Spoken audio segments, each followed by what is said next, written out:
Hiya, my name's Indiana Davis and I'm an employee of Teach Assist. Welcome to our very first video for Teach Assist Virtual Learning. Teach Assist is a private tutoring company that offers premium one-to-one tutoring with our students.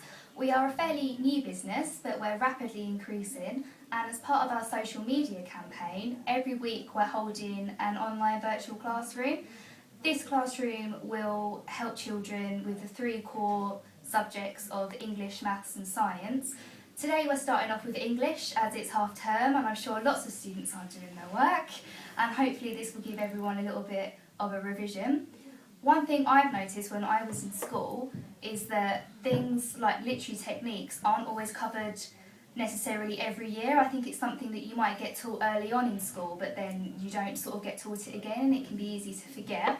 So on the whiteboard next to me, I have some terms that I think are very important while doing your examinations and revision.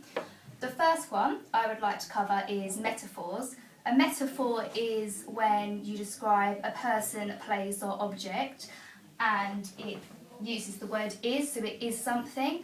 It's different from a simile, and people often get mixed up because a simile is when you describe something as like or as.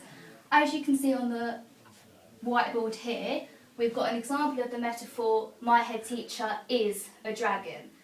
Metaphors are used a lot in literary text, and they're a very good technique to use, but it's very important not to mix them up as similes.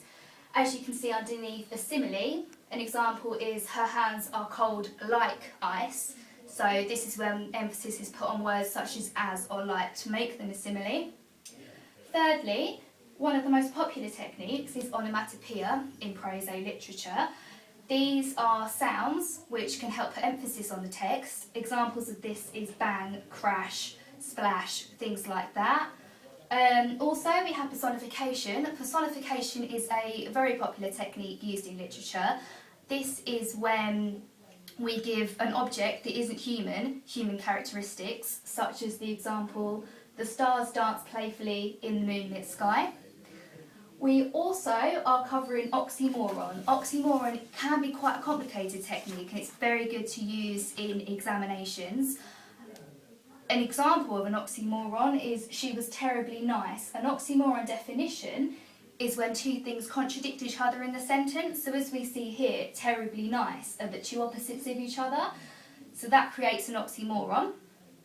Alliteration is a very well-known technique, and this can put emphasis on a sentence in text. An example we have here is Carrie's cat clawed her couch. This becomes quite eye-catching to the reader, and it makes them remember the sentence more. As I said, it also puts emphasis on the sentence, so writers tend to use this when talking about an important point. Lastly, prose. This is a very good word to use in your essays and any homework you may have. All it means is text. It's just quite a sophisticated literary way of saying it. An example is Jane Eyre is a Victorian type of prose. So rather than saying is a type of text, we say prose, which is the proper literacy term for it. So these techniques and these terms will be very helpful for things like coursework with GCSEs and A-levels, as well as primary learning, as it can benefit all of your literary studies that you take.